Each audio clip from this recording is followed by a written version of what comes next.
El cementerio se estaba vaciando cuando ella se acercó. Me quedé al borde de la tumba, viendo cómo bajaban el ataúd a la tierra y no sentí nada, ni tristeza, ni alivio, solo vacío. Ese vacío que se instala en los huesos y te hace preguntarte si alguna vez volverás a sentir calor.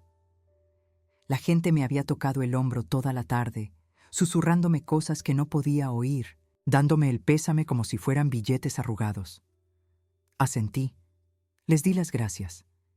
Hice lo que se supone que hacen las viudas, pero por dentro estaba en otro lugar completamente distinto. Pensaba en la cafetera que había dejado encendida esa mañana.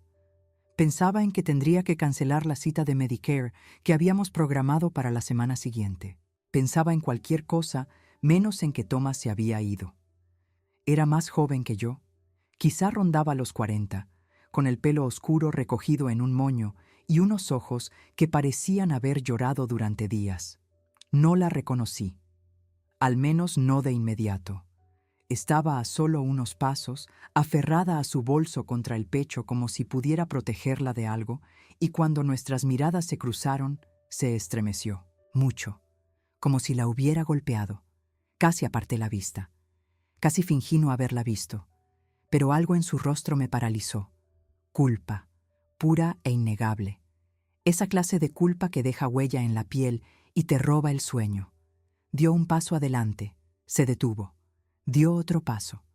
Se detuvo de nuevo. Finalmente, estuvo lo suficientemente cerca como para que pudiera oler su perfume, algo floral y caro, y metió la mano en su bolso con manos temblorosas. Lo que sacó fue una llave, una simple llave de latón en un llavero de metal común. Nada especial, nada que llamara mi atención, pero la forma en que me la ofreció, como si pesara una tonelada, como si pudiera quemarse los dedos si la sostenía un segundo más, me heló la sangre. No quería aceptarla. Todo en mí me gritaba que me diera la vuelta y me fuera. Que subiera a mi coche, condujera a casa y fingiera que esa mujer y su llave no existían. Pero mi mano se movió de todos modos. La extendí y tomé la llave, y el metal estaba caliente por haber estado en su palma, y sentí que algo cambiaba dentro de mí, algo irrevocable. No dijo mucho. Su voz era casi un susurro, ahogada por las lágrimas que intentaba contener desesperadamente. Dijo: lo siento mucho, lo siento mucho. Quería que guardaras esto. Es para un trastero. El número 47 del trastero U-Store en la calle Maple. Pagó hasta fin de año.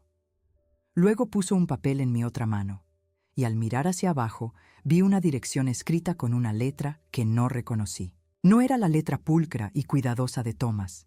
Era apresurada, descuidada, como si alguien la hubiera escrito llorando.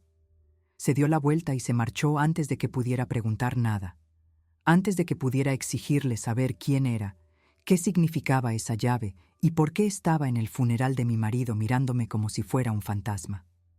La vi subirse a un sedán plateado y alejarse, y me quedé allí parada con esa llave quemándome la palma de la mano. El camino a casa fue un borrón. No recuerdo casi nada. Sé que me detuve en un semáforo en rojo en la avenida Jefferson, y me quedé allí incluso después de que se pusiera en verde, hasta que el coche de atrás tocó la bocina.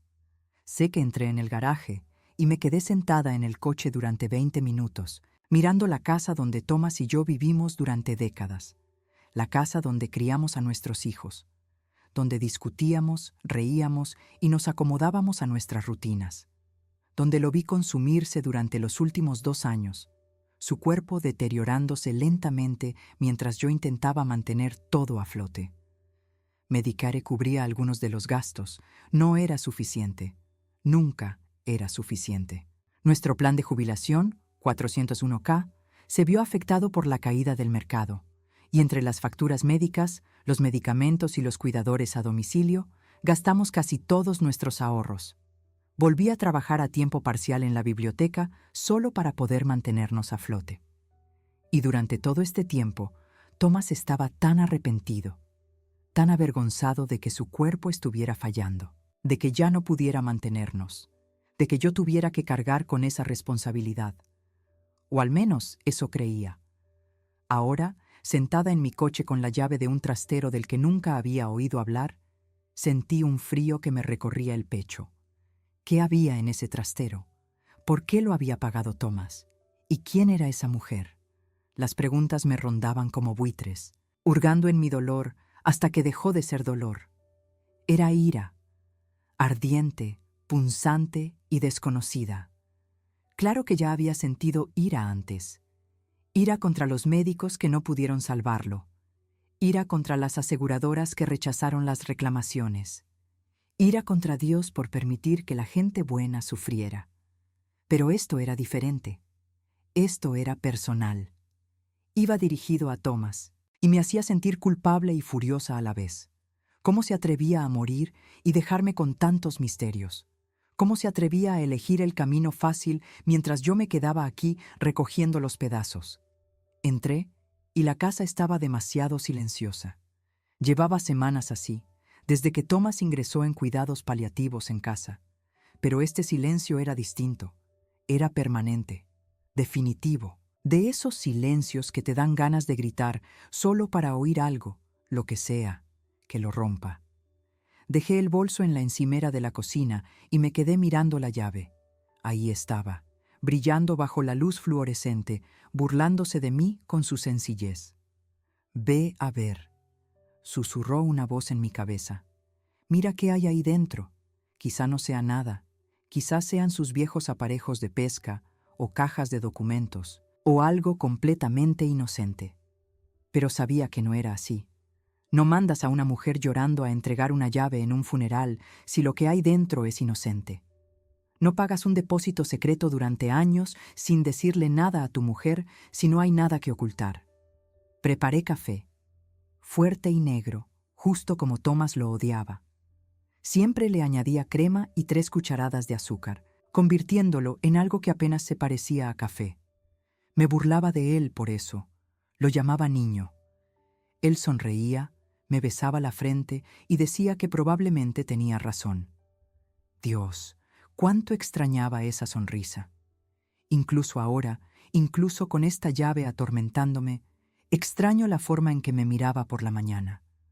Como si aún fuera la chica con la que se casó hace tantos años. Como si el tiempo no nos hubiera afectado. Como si aún fuéramos aquellos jóvenes que pensaban que el amor bastaba. A la mañana siguiente, conduje hasta Maple Street. Apenas había dormido. Cada vez que cerraba los ojos, veía el rostro de aquella mujer, consumida por la culpa y desesperada, suplicando perdón sin decir palabra. Me quedé en la cama, mirando al techo, intentando convencerme de no ir. Intenté decirme que algunas puertas es mejor dejarlas cerradas, que lo que fuera que hubiera en aquel almacén solo me haría daño, que Thomas se había ido y que desenterrar sus secretos no lo traería de vuelta. Pero al amanecer ya estaba vestida y en el coche, conduciendo entre el tráfico matutino como si un hilo invisible me arrastrara. El almacén de U-Store era uno de esos enormes complejos con hileras e hileras de puertas naranjas idénticas. El típico lugar donde la gente guarda sus pertenencias cuando se queda sin espacio en casa o cuando necesita esconder cosas. Me registré en la oficina, una habitación pequeña y oscura con un empleado que apenas levantaba la vista del móvil, y me indicó el edificio C. El apartamento 47 estaba en la segunda planta, al final de un largo pasillo que olía a cemento y a abandono. Me temblaban las manos al girar la llave en la cerradura. Casi me di la vuelta 3 veces al subir. Casi volví al coche y me marché. Casi elegí la ignorancia en lugar de la verdad. Pero no lo hice. Giré la llave y oí cómo se abría la cerradura. Y abrí la puerta con un crujido metálico que resonó por el pasillo vacío. La habitación medía unos 3 por 3 metros. No era enorme, pero tampoco pequeña, y estaba llena.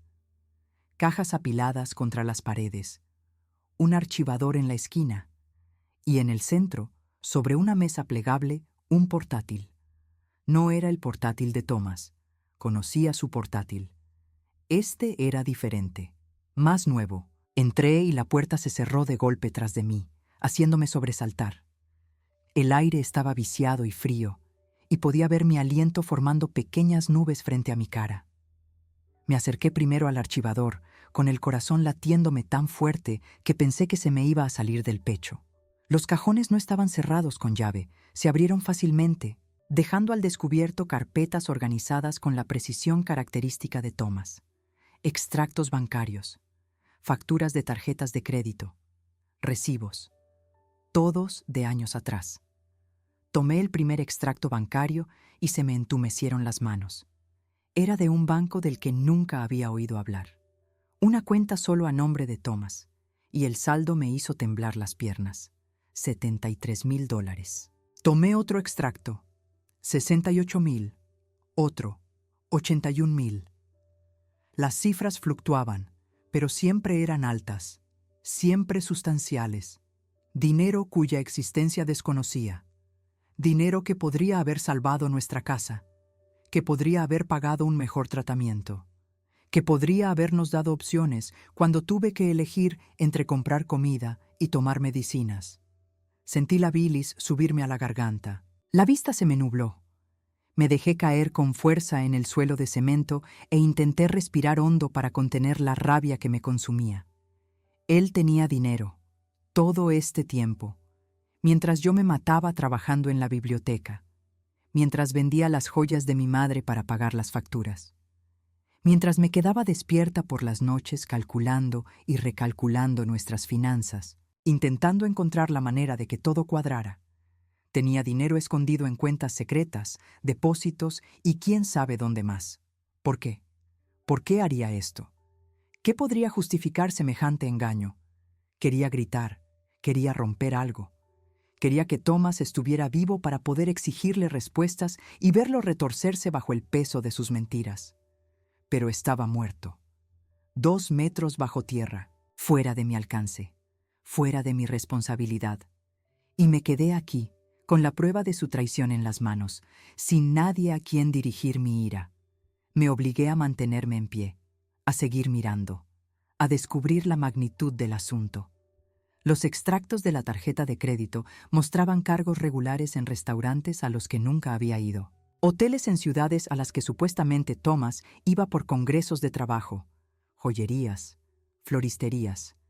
El patrón era obvio, innegable. Mi marido me era infiel, probablemente desde hacía años, y lo financiaba con dinero que me ocultaba, dinero que debería haber sido nuestro, dinero que debería haber garantizado nuestra seguridad en la jubilación. En cambio, lo gastaba en otra mujer. La llevaba a cenas elegantes mientras yo comía sopa de lata. Le compraba joyas mientras yo llevaba el mismo reloj de 20 años. La crueldad de todo aquello me dejó sin aliento. Pero fue el portátil lo que finalmente me derrumbó. Lo abrí con manos temblorosas y no tenía contraseña. Thomas nunca se llevó bien con la tecnología. Probablemente pensaba que nadie encontraría ese lugar, que sus secretos morirían con él. El escritorio estaba limpio, salvo por una carpeta llamada simplemente J. Hice clic para abrirla y encontré cientos de fotos. Fotos de Thomas con una mujer. La misma mujer del funeral. La que me dio la llave. Estaban en restaurantes, en parques, en la playa, en la cama. El brazo de mi marido rodeando los hombros de otra mujer. Mi marido besando los labios de otra mujer. Mi marido mirando a otra mujer como solía mirarme a mí. Como yo creía que aún me miraba. Recorrí las fotos atónita. Cada imagen una herida reciente. También había videos.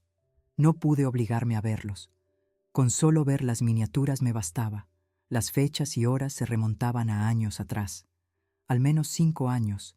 Quizás más. 5 años de mentiras. 5 años de vidas paralelas. 5 años en los que fui una tonta.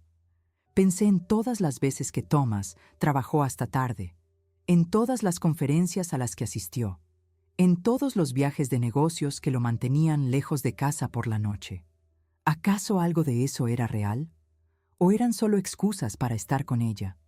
¿Para vivir una vida que no me incluyera? La carpeta también contenía documentos. Contratos de alquiler de un apartamento en el centro. Facturas de luz y agua a nombre de Thomas. Un contrato de leasing de un coche que ni siquiera había visto. Básicamente, mantenía 2 hogares distintos. 2 vidas separadas. De repente, los registros financieros del archivo cobraron sentido. Esto no era solo una aventura extramatrimonial, era una existencia completamente diferente. Y el dinero que había escondido, el dinero que yo creía que podía provenir de algún negocio turbio o actividad ilegal, era simplemente lo que necesitaba para financiar todo esto, para que su amante estuviera cómoda, para fingir que teníamos un hogar mientras yo luchaba por mantener nuestro verdadero hogar en orden. No sé cuánto tiempo estuve sentada en el suelo de ese almacén, rodeada de las pruebas de la doble vida de mi marido. Horas, quizá. El frío me calaba hasta los huesos, pero apenas lo sentía.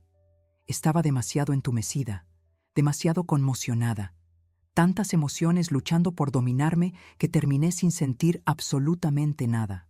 Solo vacío, un hueco, como si alguien hubiera hurgado en mi interior y me hubiera arrancado todo lo que me hacía humana. En algún momento sonó mi teléfono. Era mi hija, Sara. No contesté. Volvió a llamar. Y otra vez.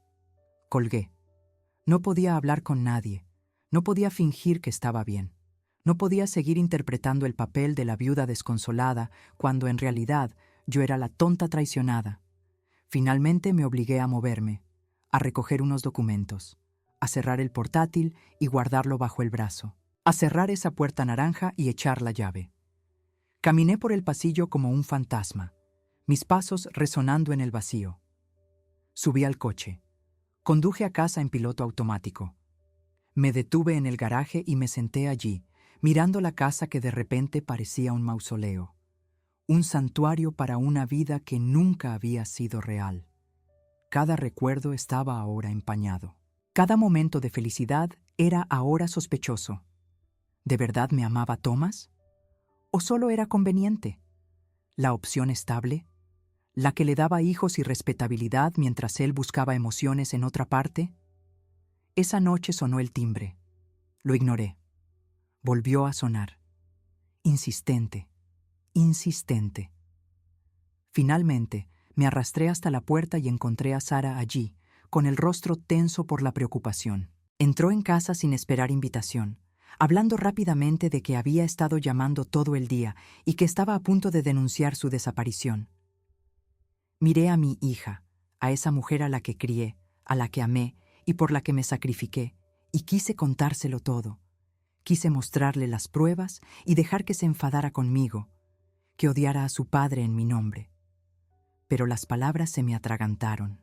¿Cómo se le dice a una hija que su padre era un mentiroso? ¿Que el hombre al que lloró en el funeral era un desconocido? ¿Que todo lo que creía saber sobre su familia se basaba en mentiras? Así que mentí. Le dije que estaba bien, solo cansada, solo de luto, solo necesitaba espacio. Me creyó porque quería creerme, porque la alternativa era demasiado incómoda. Me preparó té y se sentó conmigo durante 1 hora, hablando del funeral, de lo hermosa que había sido la ceremonia y de cuánta gente había venido a presentar sus respetos.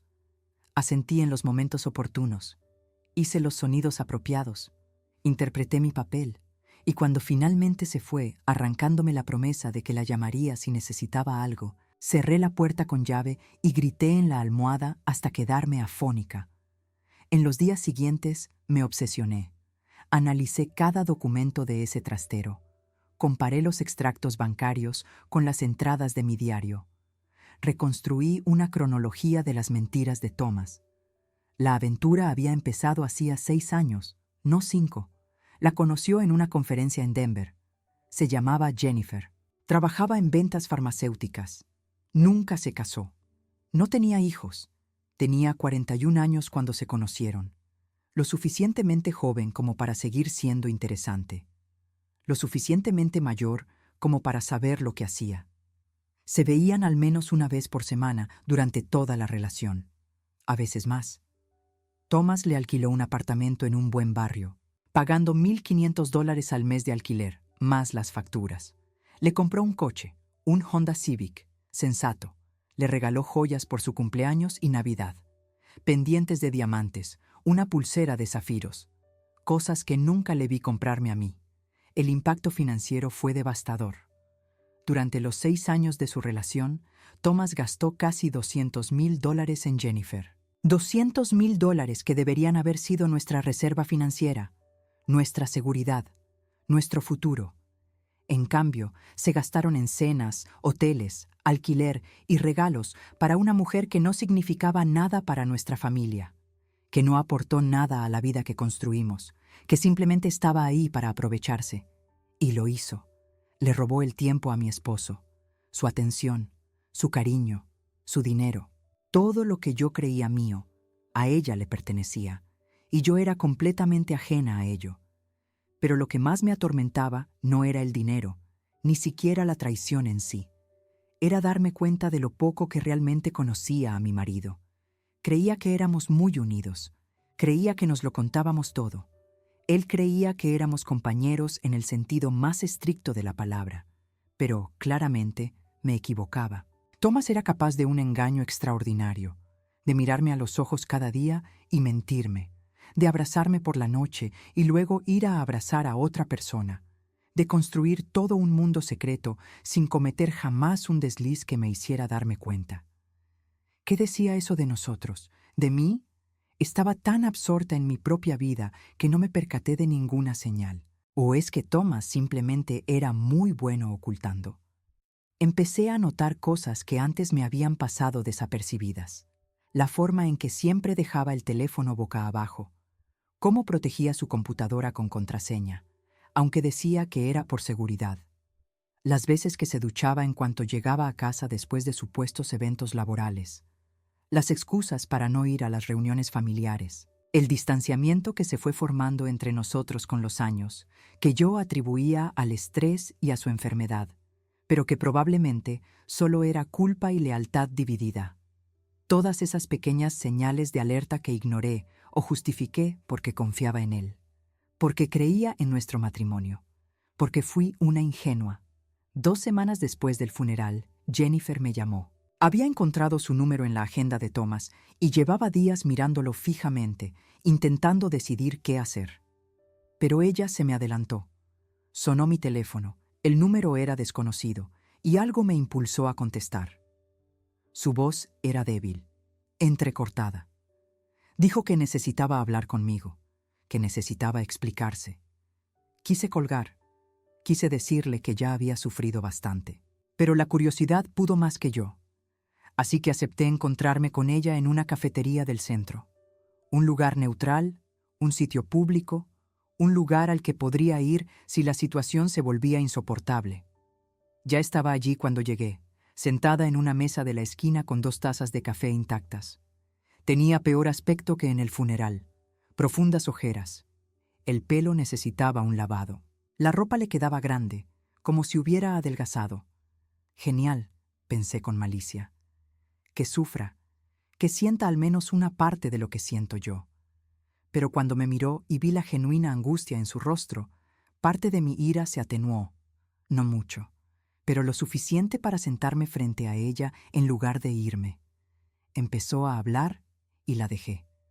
Dejé que las palabras fluyeran de ella como una confesión. Me contó que conoció a Thomas en una conferencia farmacéutica en Denver. Ella presentaba un trabajo sobre nuevos medicamentos para el corazón, y él se le acercó después para hacerle preguntas. Fueron a tomar algo. Una cosa llevó a la otra.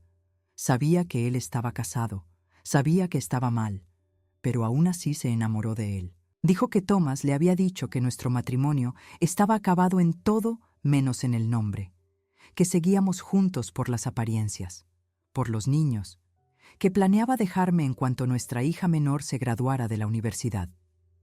Ella le creyó. Esperó años a que cumpliera esa promesa, y entonces él enfermó y todo cambió. La oí pintar a Thomas como la víctima de todo esto, como el hombre dividido entre el deber y el deseo, como alguien atrapado en un matrimonio sin amor con una esposa que no lo entendía, y quise tirarle el café a la cara, quise gritarle que estaba delirando, que Thomas y yo nos amábamos, que habíamos tenido problemas como cualquier pareja, pero que éramos sólidos. ¿Pero lo éramos realmente? Ahora, mirando hacia atrás, veo claramente las grietas que había estado ignorando. La forma en que Thomas dejó de tomar la iniciativa en la intimidad, cómo empezó a atender llamadas de trabajo en el garaje, los viajes de fin de semana para visitar a su hermano en Phoenix, a los que nunca me invitó. Quizás Jennifer no estaba del todo equivocada. Quizás nuestro matrimonio se estaba muriendo mucho antes de que me diera cuenta. Quizás me aferraba a algo que ya se había perdido. Jennifer me contó que Thomas intentó terminar la relación cuando recibió el diagnóstico. Le dijo que necesitaba concentrarse en su salud y su familia, pero ella se negó a dejarlo ir. Lo amaba demasiado. Así que siguieron viéndose, con menos frecuencia, pero aún con regularidad. Ella lo visitaba durante las sesiones de quimioterapia, cuando yo creía que estaba solo. Le llevaba comida cuando yo estaba trabajando.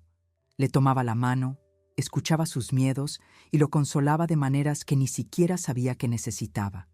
Y cuando se puso muy enfermo, cuando el final era evidente, él le hizo prometer que me daría esa llave, que me diría la verdad, que no lo dejaría morir con este secreto entre nosotros. ¿Por qué?, le pregunté. ¿Por qué querría que yo lo supiera? ¿Por qué no se lo llevó a la tumba? Miró la taza de café intacta y dijo que Thomas se sentía culpable, que cerca del final, la culpa lo consumía por dentro. Quería confesar, pero no tenía el valor, no soportaba verme la cara. Así que eligió la salida fácil. Murió y la dejó hacer el trabajo sucio. Entregarle la llave y dejar que yo desentrañara sus mentiras, poco a poco. Y lo hizo porque lo amaba, porque era su último deseo, porque fue lo suficientemente ingenua como para pensar que esto podría arreglar las cosas de alguna manera. Nada de esto está bien, le dije. Mi voz era firme, aunque me temblaban las manos. Destruiste mi matrimonio, me robaste años de mi vida, tomaste el dinero que debería habernos dado seguridad y te lo gastaste en ti. Y aún tienes la osadía de sentarte aquí y hacerte la víctima. Comenzó a llorar. Dijo que lo sentía, que nunca quiso que nada de esto sucediera, que estaba enamorada y que la gente hace tonterías cuando está enamorada. Y tal vez fuera cierto. Tal vez había amado a Thomas. Pero eso no justificaba lo que había hecho. No hacía que la traición doliera menos. No me devolvía los años que desperdicié con un hombre que llevaba una doble vida. Le pregunté si sabía algo del trastero, de todas las pruebas que Thomas había guardado. Negó con la cabeza. Dijo que solo sabía de la llave porque Thomas se la había dado con instrucciones de entregársela después de su muerte. No sabía qué había dentro. No sabía nada del rastro documental de su relación. Cuando le hablé de los archivos, las fotos y los registros financieros, palideció. Me preguntó si iba a ir a la policía, si había algo ilegal allí. Me reí. Una risa áspera y amarga que hizo que la gente de las mesas cercanas me mirara. No, dije. Nada ilegal. Solo pruebas de adulterio. Solo pruebas de que mi marido era un mentiroso y un infiel, y de que usted era su cómplice. Me preguntó qué iba a hacer ahora. Si se lo iba a contar a nuestros hijos. Si iba a arruinar la memoria de Thomas. Y me di cuenta de que no lo sabía. Estaba tan concentrada en descubrir la verdad que no había pensado en las consecuencias. ¿Qué sería lo correcto? Debía desenmascarar a Thomas y destruir la imagen que nuestros hijos tenían de su padre. ¿Debía quedarme callada y dejar que lo recordaran como un buen hombre? ¿Debía intentar reclamar el dinero oculto? ¿O pertenecía legalmente a su herencia, lo que significaría que se dividiría entre los herederos, incluidos los niños que no tenían ni idea de su existencia? La logística era abrumadora, por no hablar del peso emocional de todo aquello. Jennifer me dijo que había algo más que debía saber. Thomas había cambiado su testamento 6 meses antes de morir. Lo vio haciéndolo con su abogado. No sabía los detalles, pero sabía que había hecho cambios. Se me heló la sangre. ¿Qué clase de cambios? ¿Le había dejado dinero a Jennifer? ¿Había intentado cuidar de su amante incluso después de muerto? Juró que no lo sabía. Dijo que Thomas había sido muy reservado al respecto. Solo le dijo que estaba intentando arreglar las cosas. ¿Pero qué significaba eso? ¿Arreglar las cosas para quién? ¿Para mí? ¿Para ella? ¿Para nuestros hijos? La incertidumbre me carcomía por dentro. Salí de esa cafetería sintiéndome peor que cuando llegué. Jennifer me planteó más preguntas que respuestas, más motivos para dudar de todo lo que creía saber. Fui directamente al despacho de nuestro abogado. Walter Chen se había encargado de nuestros asuntos legales durante 20 años. Había redactado nuestros testamentos, gestionado nuestra planificación patrimonial. Lo sabía todo sobre nuestras finanzas, o al menos eso creía yo. Le dije a su secretaria que era urgente y me hizo un hueco entre citas. Walter pareció sorprendido de verme. Me ofreció sus condolencias de nuevo. Me preguntó cómo estaba. Ignoré las formalidades y pregunté por el testamento de Thomas. Abrió el expediente y yo lo observé atentamente, buscando cualquier señal de que supiera algo sobre las cuentas secretas, sobre Jennifer, sobre cualquier cosa. Pero Walter era un profesional. Su expresión permaneció neutral mientras me explicaba el testamento.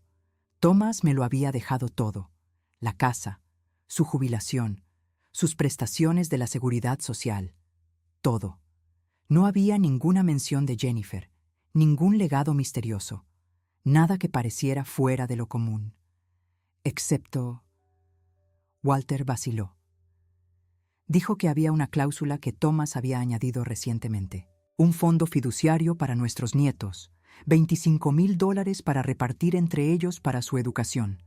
Se suponía que el dinero provendría de una cuenta aparte que Thomas había abierto años atrás. ¿Qué cuenta?, pregunté. Walter me dijo el nombre del banco y sentí un escalofrío. Era una de las cuentas secretas. Thomas había destinado dinero de su aventura extramarital a nuestros nietos. La ironía era casi cómica, casi. Había robado de nuestro matrimonio para financiar su traición y luego intentó redimirse devolviendo parte del dinero en forma de regalos a unos niños que apenas lo conocían.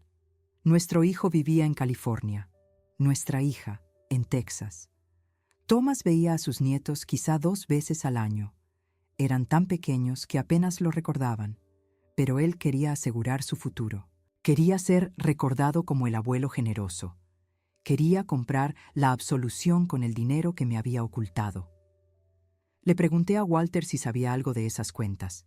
Dijo que no. Thomas simplemente le había dado la información y le había pedido que la incluyera en el testamento. Walter supuso que era una cuenta de ahorros legítima. ¿Por qué no iba a hacerlo? Thomas era un miembro respetado de la comunidad, diácono de nuestra iglesia, voluntario en el banco de alimentos. Nadie sospecharía que llevaba una doble vida. Nadie, excepto yo. Y solo lo sospeché cuando ya era demasiado tarde, cuando estaba muerto y fuera de mi alcance. Walter me preguntó si había algún problema con la cuenta, si quería modificar el testamento. Le dije que no, que los nietos podían quedarse con su dinero. Eran inocentes de todo esto. Pero necesitaba saber qué más podría haber ocultado Thomas. Walter prometió investigar, contactar con bancos e instituciones financieras, comprobar si había otras cuentas a nombre de Thomas. Me advirtió que llevaría tiempo, como siempre. Le di las gracias y me fui, sintiéndome ahogada en papeleo y mentiras. Esa noche volví al trastero. No podía mantenerme alejada. Se había convertido en una obsesión, una herida que no podía dejar de hurgar. Revolví cajas que nunca antes había abierto. Encontré tarjetas de cumpleaños que Jennifer le había dado a Thomas, cartas de amor escritas en papel floreado, entradas para películas y conciertos a los que habían ido juntos. Cada objeto era una pequeña puñalada en mi corazón, prueba de una relación que había transcurrido en paralelo a la mía. Una vida que existía en las sombras mientras yo vivía en lo que creía que era la luz. Una caja contenía regalos que Thomas, al parecer, había comprado para Jennifer, pero que nunca le había dado. Un pañuelo de seda, un diario encuadernado en cuero, una primera edición de una novela de la que nunca había oído hablar. ¿Por qué los guardaba allí? ¿Por qué no se los había dado? A menos que fueran para mí. A menos que Thomas estuviera comprando regalos para los dos y los guardara en el mismo sitio, y yo simplemente nunca recibiera los míos. Solo pensarlo me provocaba náuseas. Tuve que sentarme en el frío suelo de cemento y apoyar la cabeza entre las rodillas hasta que se me pasó el mareo. También había cartas que Thomas había escrito, pero nunca enviado. Páginas y páginas escritas de su puño y letra, detallando sus sentimientos por Jennifer, su culpa por nuestro matrimonio, su miedo a morir, sus arrepentimientos. Las leí todas, aunque cada palabra era una tortura.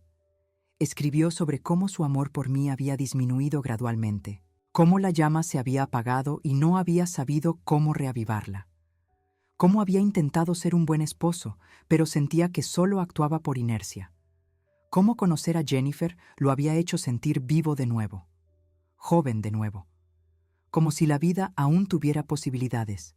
Escribió sobre planear dejarme, sobre buscar apartamentos solo para él y Jennifer, sobre imaginar un futuro donde pudieran estar juntos abiertamente.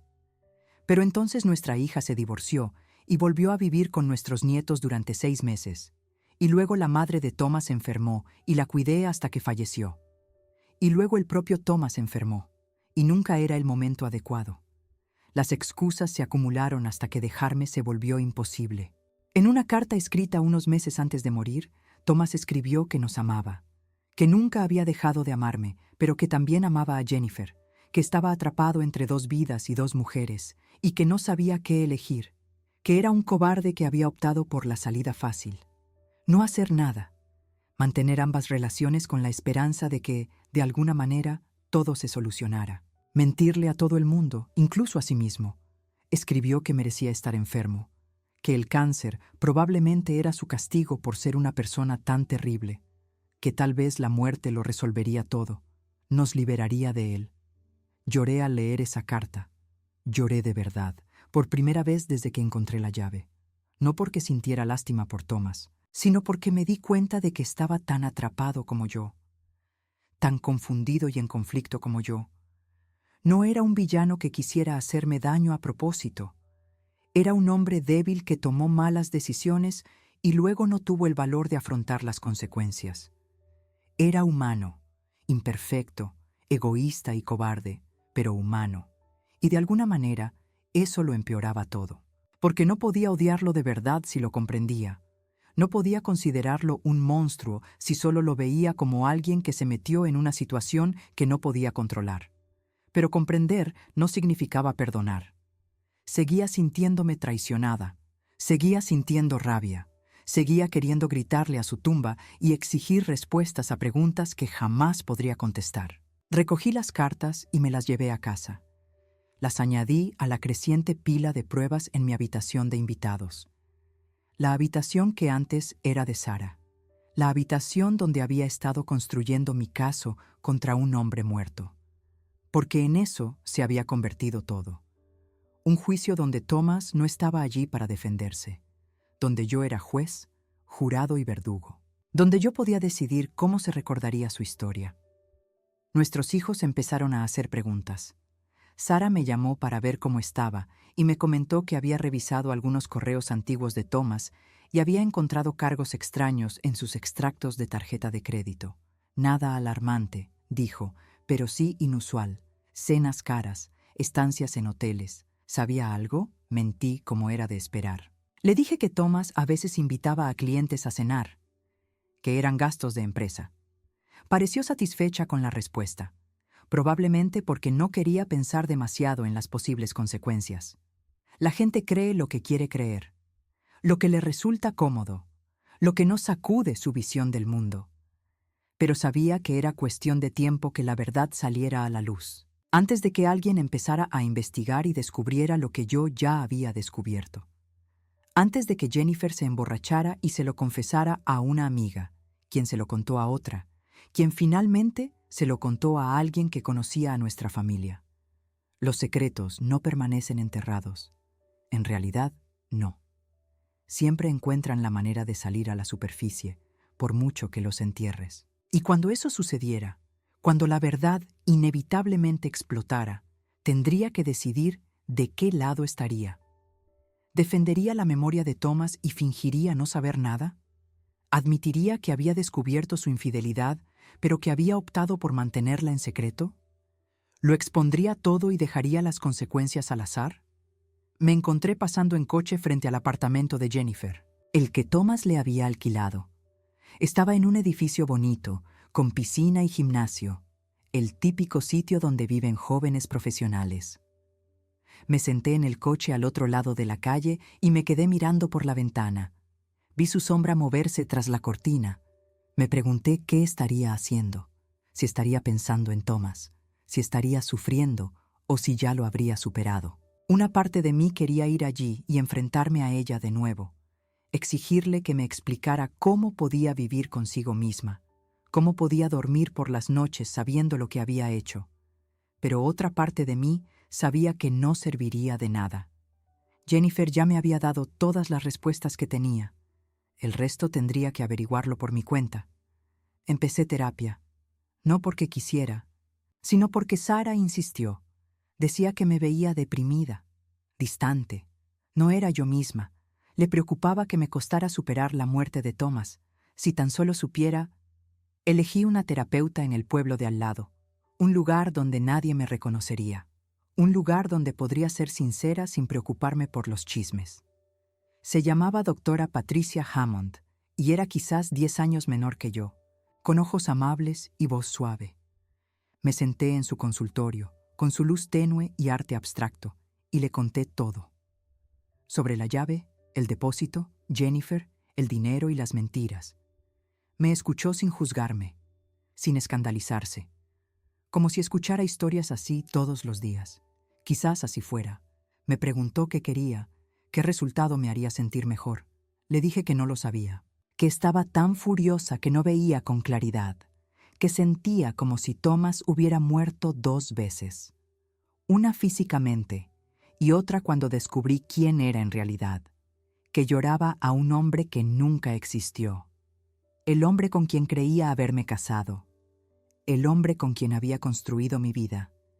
Ese hombre era una ficción, un personaje que Thomas interpretó durante décadas. El verdadero Thomas era alguien completamente diferente, alguien a quien nunca conocí de verdad. ¿Cómo se llora la muerte de un desconocido?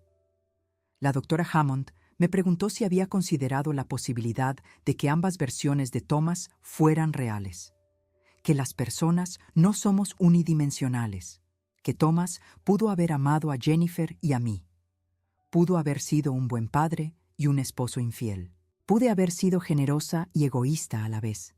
Dijo que los seres humanos somos complejos, que somos multifacéticos, que intentar reducir a Thomas a santo o pecador probablemente me impedía procesar mi dolor adecuadamente. Necesitaba aceptar que había sido ambas cosas, y ninguna, que había sido imperfecto y humano, y que sus decisiones, por dolorosas que fueran, no borraban todo lo bueno que tuvimos en nuestra vida juntos. No estaba preparada para oír eso. Todavía no. Salí de su oficina frustrada, como si no comprendiera la magnitud de la traición, como si estuviera justificando a Thomas. Pero, en los días siguientes, sus palabras resonaban en mi cabeza. Me atormentaban en las noches de insomnio, y poco a poco, a regañadientes, empecé a comprender su punto de vista. Sí, Thomas me había traicionado. Sí, había mentido, engañado y ocultado dinero. Pero también estuvo presente cuando murió mi padre. Me tomó de la mano durante 2 abortos espontáneos antes de que naciera Sara. Trabajó horas extras para pagar la universidad de nuestros hijos. Arregló mi coche, quitó la nieve de la entrada y me hizo reír los días que quería llorar. Todo esto fue real. Estos momentos sucedieron. El amor entre nosotros, por imperfecto que fuera, existía. La presencia de Jennifer no lo borró, lo complicó, lo empañó. Pero no lo hizo completamente falso. Aún así, el perdón parecía imposible. Incluso si pudiera aceptar la complejidad de Thomas, reconocer que me amaba a su manera, no podía perdonar el engaño, su magnitud, los años que duró, la forma en que me miraba cada día y mentía. Eso era imperdonable.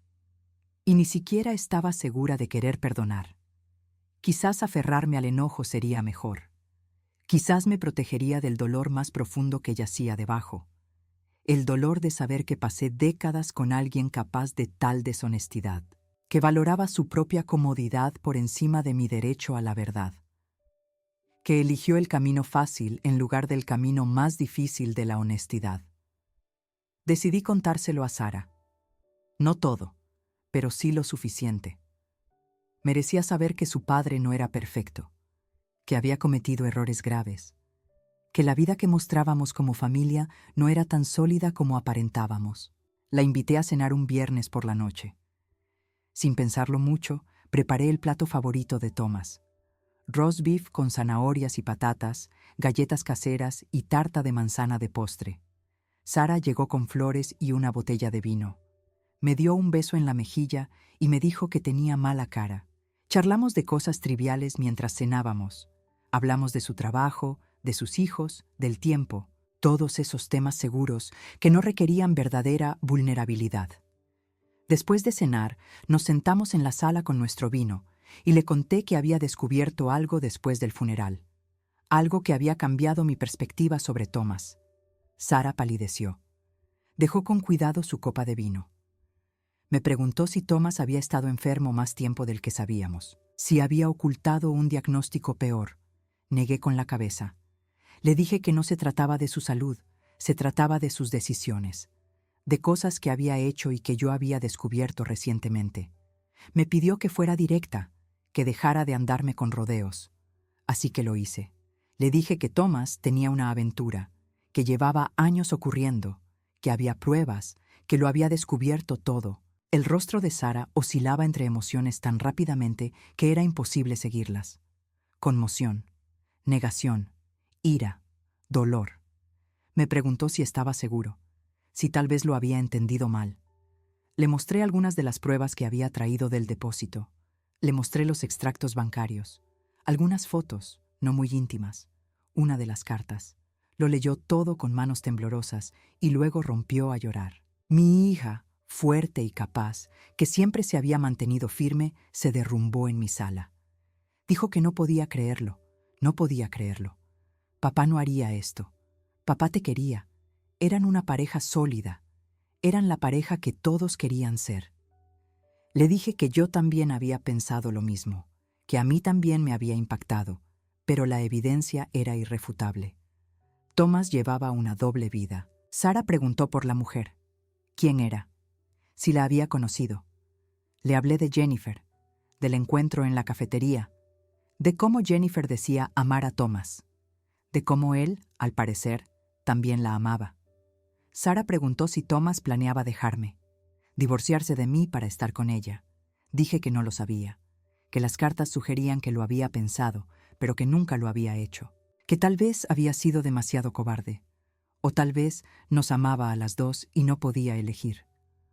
O tal vez la aventura simplemente había sido conveniente y fácil, y nunca tuvo la intención de arruinar su vida por ella. Mi hija me preguntó qué iba a hacer. Si se lo iba a contar a su hermano, Michael, si iba a exponer públicamente a Thomas, si iba a buscar a Jennifer de alguna manera. Las preguntas eran justas, pero no tenía respuestas. Estaba tan concentrada en descubrir la verdad que no había planeado qué haría después. Sara dijo que necesitaba tiempo para asimilarlo todo, que esto lo había cambiado todo, que ya no sabía qué sentir por su padre. Se fue poco después, olvidando su abrigo en el respaldo de la silla. La llamé, pero ya estaba en el coche, saliendo del garaje a toda prisa. Me quedé en la puerta, viendo cómo las luces traseras del coche desaparecían, y me pregunté si había hecho lo correcto, si la ignorancia no habría sido más compasiva, si algunas verdades es mejor dejarlas enterradas. 2 días después, Michael llamó. Sara se lo había contado. Estaba furioso. No con Thomas, sino conmigo. Me acusó de intentar destruir la memoria de mi padre, de inventar historias porque estaba amargada y sufría, y no podía aceptar que Thomas se hubiera ido. Dijo que tenía que haber otra explicación para las pruebas, que tal vez Thomas estaba ayudando a Jennifer con un negocio, o que ella lo estaba chantajeando, o que yo lo había malinterpretado todo porque era vieja. Estaba confundida y no pensaba con claridad. Sus palabras dolieron más de lo que esperaba. Mi propio hijo, defendiendo las mentiras de su padre, llamándome mentirosa por extensión, negándose a ver lo que tenía delante, porque era más fácil culparme a mí que aceptar la verdad sobre Thomas. Le dije a Michael que viniera a ver las pruebas en persona si no me creía. Le dije que tenía cajas y cajas llenas, registros financieros, fotos y cartas manuscritas del propio Thomas. Dijo que no necesitaba ver nada, que conocía a su padre, que Thomas había sido un buen hombre que amaba a su familia, que yo estaba mancillando su legado con acusaciones que no podía probar. Le recordé que sí podía probarlo, por eso tenía las pruebas. Pero Michael ya había tomado una decisión. Dijo que no quería oír hablar más del tema, que si seguía difundiendo esas mentiras, rompería todo contacto conmigo, que se aseguraría de que nunca volviera a ver a sus hijos, que le diría a todo el mundo que estaba sufriendo una crisis nerviosa, que el dolor me había vuelto inestable. Y entonces me colgó. Tras colgar, sostuve el teléfono en la mano durante un largo rato. Lo miré fijamente, como si fuera a volver a sonar, como si Michael fuera a llamar para disculparse. Pero no lo hizo, y comprendí que había perdido más que a mi marido. También había perdido a mi hijo, al menos temporalmente, quizá para siempre, porque la verdad había destrozado a nuestra familia de una forma que la muerte de Thomas no había logrado. El funeral nos unió en el dolor, pero esta revelación nos separó. Sara me creyó, pero estaba devastada. Michael no me creyó y estaba furioso. Y yo me quedé sola en medio, guardando todos los secretos, ahogándome en la evidencia de una traición que la mitad de mis hijos se negaba a reconocer. Fui a la iglesia el domingo siguiente. No había ido desde el funeral. No me sentía capaz de asistir a la misa y fingir que todo estaba bien. Pero esa mañana desperté con un impulso irresistible de ir, de sentarme en el banco que Thomas y yo habíamos compartido durante años, de rezar pidiendo guía, aunque no estaba segura de seguir creyendo en la oración. El santuario estaba medio lleno. La gente se giraba cuando entraba. Me ofrecían sonrisas tristes y asentimientos compasivos. Patricia Morrison me dio la mano. Ralph Henderson me preguntó cómo estaba. Todos eran amables.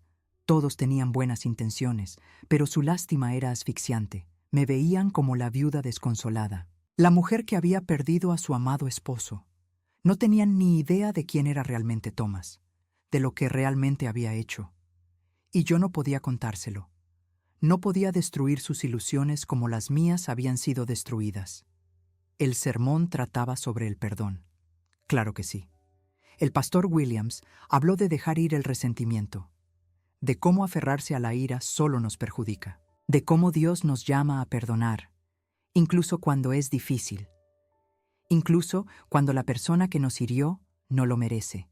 Sentía cada palabra como un golpe físico. ¿Debía perdonar a Thomas? ¿Era eso lo que debía hacer? ¿Absolverlo de sus pecados y seguir con mi vida como si nada hubiera pasado? La idea parecía imposible, absurda. Pero el pastor Williams continuó hablando sobre cómo el perdón no es para la persona que nos hirió. Es para nosotros mismos. Se trata de liberarnos del peso de la amargura para poder sanar, para poder seguir adelante, para no pasar el resto de nuestras vidas consumidos por algo que no podemos cambiar.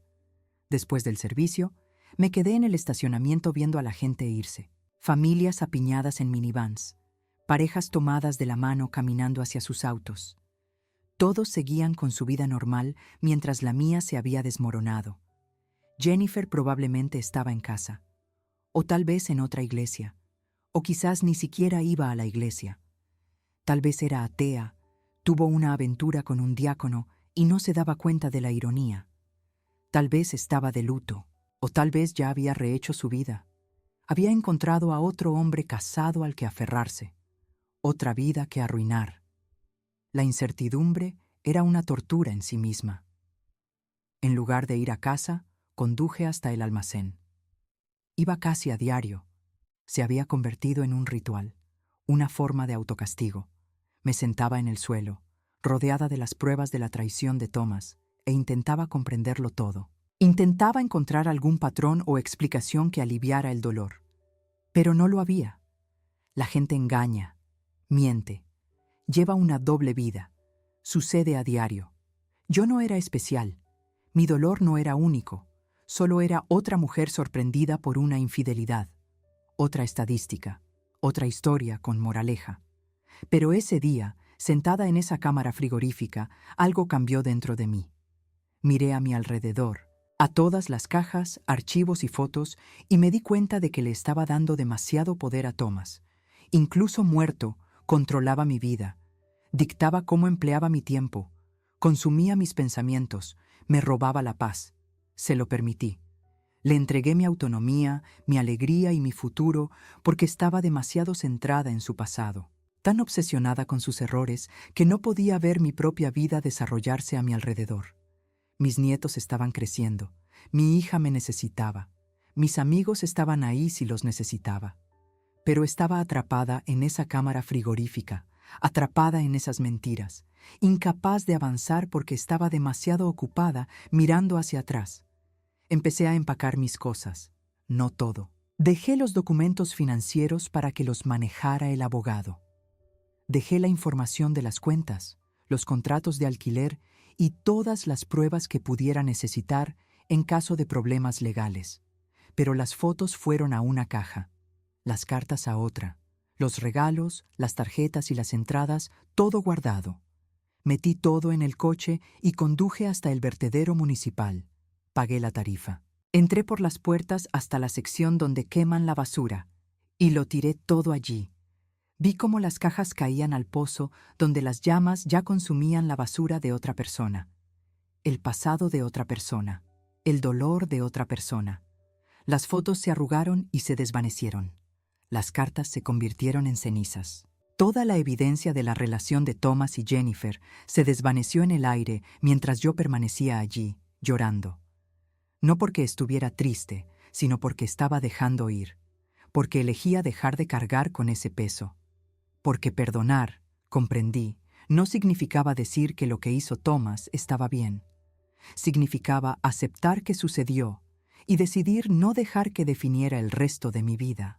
Significaba reconocer el dolor, pero negarme a convertirme en el dolor. Significaba reconocer que Thomas se había ido y reclamar el poder que me había robado con su engaño. Guardé una carta, la última que escribió, aquella en la que admitía ser un cobarde, aquella en la que decía que morir lo solucionaría todo. La doblé con cuidado y la guardé en mi cartera. No como recordatorio de su traición, sino como prueba de que incluso las personas que amamos son capaces de una profunda debilidad. Que la perfección es un mito, que todos los que conocemos libran batallas invisibles y toman decisiones que no comprendemos.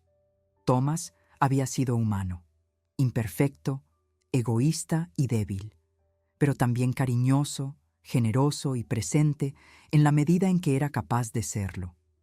Ambas cosas eran ciertas, y necesitaba aceptar ambas verdades si quería sobrevivir a esto. Volví a casa y llamé a Sara. Le dije que había destruido casi todas las pruebas, que había terminado de investigar, que había terminado de obsesionarme, que había terminado de permitir que los errores de Thomas envenenaran lo que quedaba de mi vida. Me preguntó si eso significaba que lo perdonaba. Le dije que no lo sabía, que el perdón era complicado, pero que elegía seguir adelante, centrarme en los vivos en lugar de en los muertos, reconstruir mi relación con ella e intentar arreglar las cosas con Michael, estar ahí para mis nietos, vivir los años que me quedaban sin que este peso me aplastara. Sara guardó silencio un momento y luego me dijo que estaba orgullosa de mí, que sabía lo difícil que debía ser, que me apoyaría en cualquier decisión que tomara. Lloramos juntas por teléfono, madre e hija, ambas llorando al hombre que amábamos y la ilusión que perdimos. Michael tardó más en cambiar de opinión. Me llamó una semana después y se disculpó por lo que había dicho. Dijo que estaba enojado y a la defensiva, y que se había desquitado conmigo injustamente. Seguía sin querer creer que la infidelidad fuera real. Seguía sin poder reconciliar al padre que conocía con el hombre que yo le había descrito. Le dije que no tenía por qué creerme, que ya había destruido la mayor parte de las pruebas, que todo había terminado y que podíamos recordar a Thomas como quisiéramos. Michael preguntó si eso era realmente posible, si podíamos seguir adelante y fingir que nada de esto había pasado. Le dije que no lo sabía, pero que lo intentaría, porque la alternativa era perder a mi familia, y yo ya había perdido demasiado. Poco a poco, la vida empezó a volver a la normalidad. Regresé a trabajar en la biblioteca, empecé a cenar con amigos, iba a los partidos de fútbol de mi nieto. Colaboraba como voluntaria en el banco de alimentos donde Thomas solía ayudar. La gente me preguntaba cómo estaba y yo decía que bien, y casi siempre era cierto. El dolor seguía ahí, la traición aún dolía, pero ya no me consumía. No era lo primero que pensaba al despertar ni lo último antes de dormir. Estaba aprendiendo a vivir con ello, a llevar el dolor como una vieja herida que molesta en los días malos, pero que no te impide seguir adelante. Volví a ver a Jennifer, en el supermercado. Cogimos la misma caja de cereales, nuestras manos se rozaron y nos quedamos paralizadas. Tenía un aspecto terrible, más vieja que en el funeral. Agotada. Empezó a decir algo, pero negué con la cabeza. No había nada más que decir. Nada que pudiera ayudarnos a ninguna de las dos. Cogí mi cereal, me alejé y no miré atrás. Más tarde, supe por una amiga de una amiga que se había mudado. Se había ido de la ciudad para siempre. Se había ido a algún sitio a empezar de cero. Esperaba que hubiera encontrado lo que buscaba. Esperaba que hubiera aprendido de sus errores. Esperaba que nunca le hiciera a otra mujer lo que me había hecho a mí. Pero después de eso, no pensé mucho en ella. Formaba parte de la historia de Thomas, no de la mía. Y yo estaba escribiendo una nueva historia. El dinero de las cuentas secretas fue a parar a un fideicomiso, como Thomas quería. Walter me ayudó a crearlo correctamente, para asegurarme de que fuera legal y transparente. Los nietos lo recibirían al cumplir 18 años, para la universidad o para lo que necesitaran. No les dije de dónde venía el dinero. No les expliqué que el abuelo había escondido dinero destinado a nuestra jubilación y que luego intentó redimirse dejándoselo a ellos.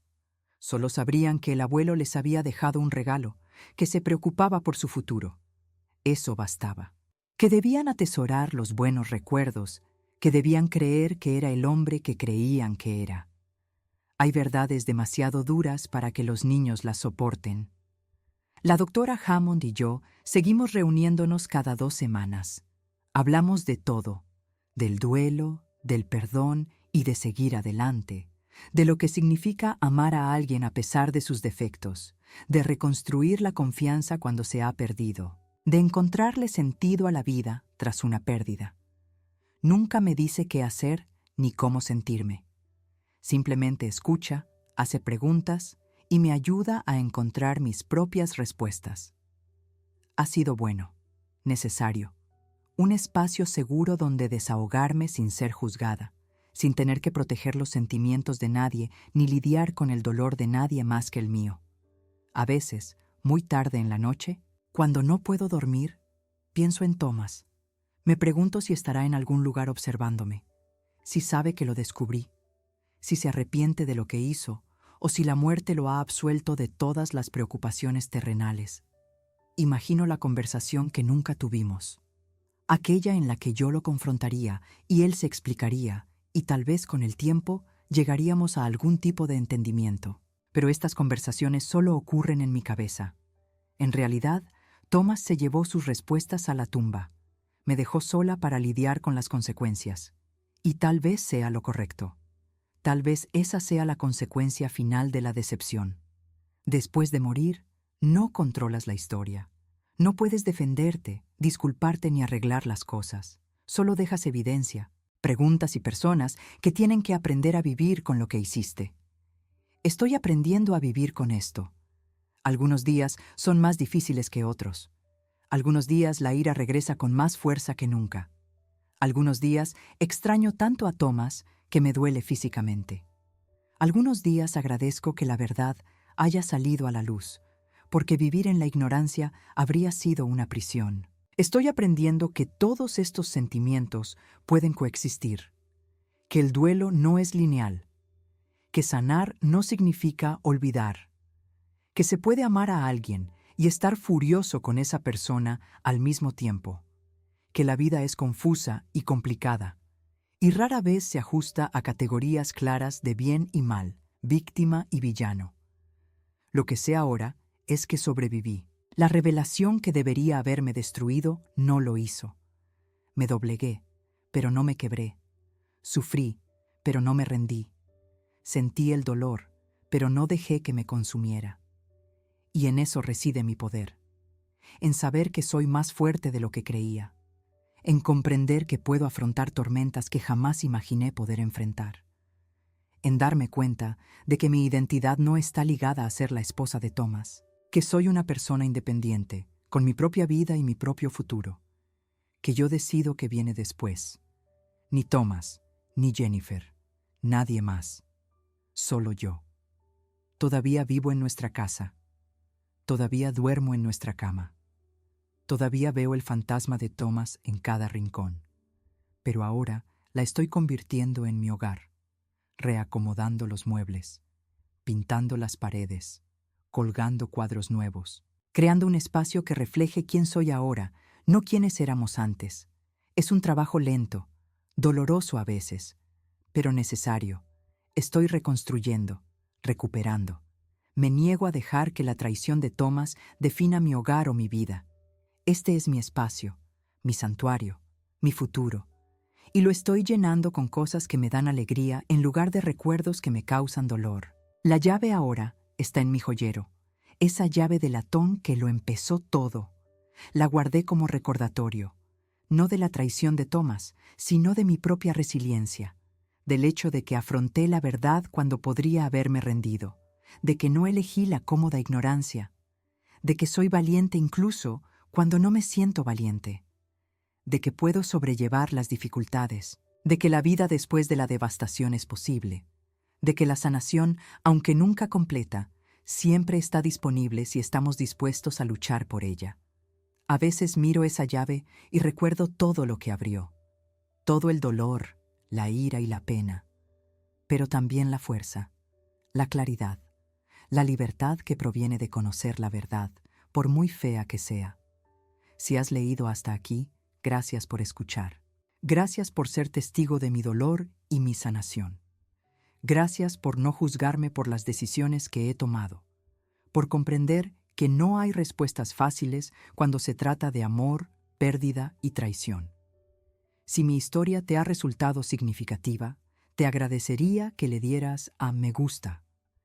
Esto ayuda a que más personas encuentren estas historias. Más personas que quizás estén pasando por algo similar, que quizás necesiten saber que no están solas.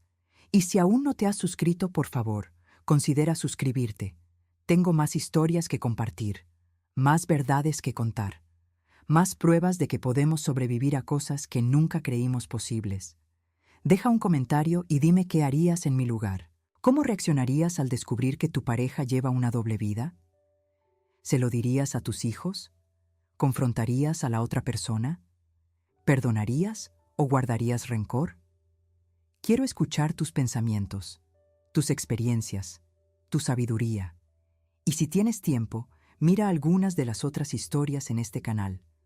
Otras mujeres que comparten sus verdades, sus luchas, sus victorias.